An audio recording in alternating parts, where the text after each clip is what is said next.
એ પ્રશ્નોમાં સોલ્યુશનો તમારે લાવવાનું છે કે ભાગ્ય સમજાવીએ આપણે ભાગ્ય ઉપર ડિપેન્ડ થઈ આપણા ઘણા બધા વાતો કરી ભાગ્ય આપણા ઉપર હાવી થવા જાય છે બરાબર, કારણ કે આપણે એના ઉપર ડિપેન્ડ થઈ ગયા છીએ.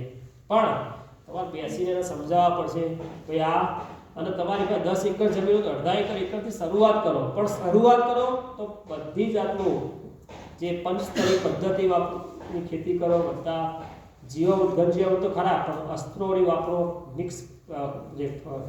મિક્સ ફાર્મિંગ, મિક્સ પાક પદ્ધતિ જે ખરા ને મિશ્ર પાક પદ્ધતિ એનો પણ ઉપયોગ કરો. કારણ કે હવે છેલ્લા 5 વર્ષથી આપણે જોઈએ છીએ કે વાતાવરણ બિલકુલ અનિયમિત થઈ ગયું. પહેલાં આપણે ભારત દેશમાં 4 મહિનાની સિઝન હતી બરાબર, 4 મહિના શિયાળો, 4 મહિના ચોમાસું, 4 મહિના ઉનાળો. અત્યારે આ ડિસેમ્બર મહિનામાં સ્વેટર વગર કોઈ ના હોવું જોઈએ. સાચી વાત કે ખોટી વાત? અત્યારે તમે રૂમમાં પંખા ચાલુ કર્યા છે ભાઈ, ડિસેમ્બરમાં કોઈ દાડ આવું ના જોવાય. પછી આપણે જોતા પહેલા 15 જૂન આસપાસ આપણો વરસાદ પડી જતો. અત્યારે 15 જુલાઈ થઈ ગયું તો વરસાદનું ઠેકાણું ના હોય. વાતાવરણ બિલકુલ અનિયમિત થઈ ગયું છે કારણ કે ગ્લોબલ વોર્મિંગ ઘણા બધા કારણો છે, પણ એ કંટ્રોલ કરવાનું આપણા હાથમાં નથી. એ સ્વીકારવું જ પડશે, એના અનુકૂળ આપણે થવું પડશે. અત્યારે ખેતી પાકો જે આપણા પાકો ખરા ને એમાં ટેમ્પરેચર આધારિત રિસર્ચ ચાલુ થઈ ગયા. પહેલાં એવું કહેવાતું અમારા ઉત્તર ગુજરાતમાં તો કે ભાઈ પસેડી ઉઠવાનો ટાઈમ થાય એટલે રાયડો વાવવાનો, ધાબળો ઉઠવાનો ટાઈમ થાય એટલે ઘઉં વાવવાના. પણ ધાબળો ઉઠવા થતો જ નહીં, હે એવું ઠંડી જ પડી ના આપતી બોલો. એટલે એ બધું બદલાઈ ગયું. હવે ઘઉં વાવવા તો ઘઉંમાં એવું કહેવાય કે દિવસનું ટેમ્પરેચર 30 ડિગ્રી કરતાં વધારે થાય ને તો જર્મિનેશન થાય ના, એટલી ઠંડી જોઈએ. હવે એ પડતી નહીં એટલે વાતાવરણ ઉપર અસર થઈ એટલે પાક ઉપર ઉત્પાદન ઉપર અસર થાય. આપણે જોઈએ કે મગફળી બધા તૈયાર હતી એ વખતે જ વરસાદ પડ્યો, મોટો ફટકો પડ્યો. ગયા વર્ષે પણ એવી રીતે વરસાદ કેવું પહેલાં આપણે ચોમાસું કેવું થતું કે પછી સમય એક વાવણી વખત પડે, વાવણી થઈ જાય પછી 15 દિવસ પછી પડતો. હવે કાં તો બહુ લાંબો સ્પેલ આવી જાય પછી પડે એટલે કે આજે બધું સાફ થઈ જાય. આ બધા ઘણા બધા પ્રશ્નો ખેતીમાં પડકારો છે. એની અમે બેસ્ટ ઓપ્શન આવ્યો હોય તો પ્રાકૃતિક ખેતી છે. કારણ કે પહેલી પ્રાકૃતિક ખેતી તમે જોતા હશો કે મહેનત છે પણ ખર્ચો નથી, એમાં કોઈ ખર્ચો નથી. પણ તમે જ વિચારો કે તમે કપાસ કર્યો, એકરે 10 થી 15 હજાર ખર્ચો કર્યો, કપાસનું ઉદાહરણ, મગફળી કરી કે ગમે તે કરી, બરાબર, તમે બધા ખર્ચા ગણો. પણ એની જગ્યાએ પ્રાકૃતિક ખેતી કરશો તો કમસે કમ એ ખર્ચો તો થયો નહીં. તો તમારે કદાચ પાક કોઈ ફેલ ગયો તો પણ તમારો એક ખર્ચો તો બચી ગયો. પહેલી વસ્તુ એ.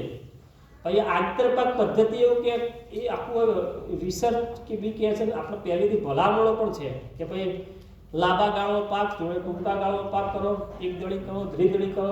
આ બધું કરશો તો પછી જે આંતરપાક હશે ને એમાં તમારો ખર્ચો નીકળી જશે. મુખ્ય પાક એ ચોખ્ખો નફો વધશે.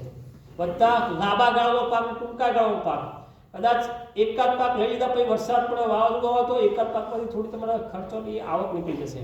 બે બધું પાકો ફેલ ના. કપાસ કર્યો પૂરેપૂરો તમે 20 એકરમાં કપાસ કર્યો ને એક હાથે ફેલ જાય તો કેટલો મોટો ફટકો પડે. અને જે આંતરપાક પદ્ધતિ આપણો તો આ ફાયદો થાય. પછી એક દળી દ્વિદળીની વાત કરી, કઠોળ પાક થોડા કરીએ તો નાઇટ્રોજન ફિક્સેશન થાય. આ બધું બેલેન્સ થાય એના માટે હતું અને આ બધું જરૂરિયાત હતી. પણ આપણે ખેડૂતો કેવું કે ગાર્ડનીય પ્રવાહ, ગયા વર્ષે કપાસનો ભાવ ડાઉન હતો તો આપણે કપાસ ઓછો થઈ ગયો, મગફળી વધી ગઈ. આપણે મગફળીમાં બધાના ભાવ સારો મળ્યો, આપણે તો વધુ નહીં આવ્યો. પણ એવું કે આ વખતે જે સારો ભાવ હોય આવતા વર્ષે પાછો એનો વાવેતર વધી જાય, વાવેતર વધારે ઉત્પાદન વધે, ઉત્પાદન વધે એટલે ભાવ ડાઉન થઈ જાય. આ આખું ઇકોનોમિક છે. એ બી આપણા હાથમાં નહીં. ભાવ પણ આપણા હાથમાં શું છે કે આપણા ખેતરમાં જે કરવાનું છે તો એમ જ આપણે રચ્યા પચ્યા રહેવાનું. કંઈ બીજું બધું વિચારીએ તો મેળ પડતા. એટલે ખાસ આ જે ખેતીના સિદ્ધાંતો છે કે આપણે હવે જે ખેતી કરીએ છીએ એમાં પરિવર્તન લાવવું પડશે. તમારે બધું વિચારવું પડશે ચારે બાજુથી. ખાલી જે બાજુવાળો કરો આપણે કરીએ એ મેળ ના પડે. એના માટે જ આપણે જે આ પ્રાકૃતિક ખેતી, ભલે તમારે બધી જમીન હોય 10 એકર, ભાગ્ય હોય તો તમે 1 એકરમાં તમે મહેનત કરી ચાલુ કરો. તું કે મારે આમાં જે બધા ખર્ચા લખો, તું આમાં ખર્ચા કેટલા કર્યા, આમાં ખર્ચા કર્યા કેટલા કર્યા, ખર્ચા પણ બધું તમે તમે આ જીવામૃત ઘનજીવામૃત કદાચ બનાવતા હશો, બરાબર? જીવામૃતમાં તો બહુ મહેનત છે જ નહીં, બરાબર? અને ઘનજીવામૃતમાં મહેનત નહીં, પણ અસ્ત્રો બનાવવા પડે. કદાચ નિમાસ્ત્ર ઈજી પડે, પણ અગ્નિ અસ્ત્ર તમે જોયું હશે, કાલે કંઈક જોયા હશે, બરાબર? 10 પરણી અર્ક છે, બરાબર? બ્રહ્માસ્ત્ર છે, એમાં થોડી મહેનત થાય, તો 4-5 ખેડૂત ભેગાથી બનાવી દો તમે 50 લીટર, બરાબર? પછી એ ભાગ પાડ દો અને પછી એનો 6 મહિનાથી વાપરો. અને એ બધા અસ્ત્રો ખરા ને રસીની જેમ વાપરવાના. તો બાળક જન્મ એટલે ખબર ને રસી અપાઈએ આપણે બધી, ટકલા આ બધી અલગ અલગ કમળાની અપાઈએ ને પોલિયોની અપાઈએ. કેમ રસી કેમ અપાઈએ? કે એના ના થાય એના માટે, રોગ ના આવે એના માટે. તો આ અસ્ત્રો જે ખરા એ રસી તરીકે વાપરવાના, નહીં કે આયા પછી તમે 50 લીટર 3-4 જણા ભેગા થઈને બનાવી દો કોઈ સારી, બરાબર? અસ્ત્ર, અગ્નિ અસ્ત્ર બનાવી દો કે 10 પરણી અર્ક બનાવી દો, બરાબર? અને એ તમે પંપમાં ખબર હોય કે આ સિઝનમાં આ રોગ કે આ જીવાત આવવાની શક્યતા છે, તો એડવાન્સમાં તમે સ્પ્રે કરી દો. અઠવાડિયે 15 દિવસનો જે અમુક સ્પ્રે કરી દો, બરાબર? રોગ કે જીવાત આવે એના કરતાં આવતો અટકાવવો જરૂરી છે. આપણે આપણા ખેતરમાં રોગ કે જીવાત કોઈ આવે તો દવા લેવા જઈએ, દવા છાંટીએ તો પણ કોઈ કંટ્રોલ તો પૂરેપૂરો આવતો જ નથી. આવે છે? નહીં જ આવતો. તો આપણા અસ્ત્રો વાપરીએ કંટ્રોલ કેમ ના લઈએ? પહેલી વસ્તુ એ અસ્ત્રો વાપરશું એટલે આપણને પોતાને કોઈ નુકસાન નહીં જાય.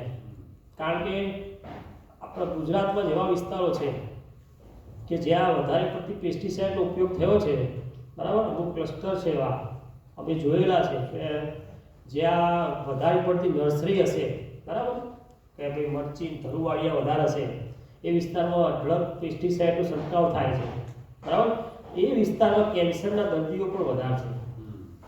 કેન્સરના દર્દીઓ ખેડૂત જ છે, બીજા નહીં પાછા. કારણ કે તમે પેસ્ટિસાઇડના સ્પ્રે કરો એના કારણે શ્વાસથી બી તમારા શરીરમાં જાય, બરાબર? સ્પર્શથી પણ શરીરમાં એ કેમિકલ્સ જાય, ખેડૂતને પણ નુકસાન કરે છે. એવું નહીં, ખાવાવાળા તો કરે જ છે, બરાબર? રેસિડ્યુલમાં આવવાના એટલે, પણ ખેડૂતને પણ નુકસાન કરે. જ્યાં વધારે પડતી પેસ્ટિસાઇડ, મહારાષ્ટ્રમાં પણ એવા બેલ્ટ છે, વિસ્તાર છે, ક્લસ્ટર, ગુજરાતમાં પણ છે. મારે એ વિસ્તારનું નામ નહીં કહેવું, પણ એ વિસ્તારમાં રિસર્ચ એવું થયું કે ભાઈ કેન્સરના દર્દીઓ કેમ વધારે છે? તો કેન્સરના દર્દીઓ વાળું કહેતા પેસ્ટિસાઇડના સ્પ્રે વધારે પડતા થાય છે.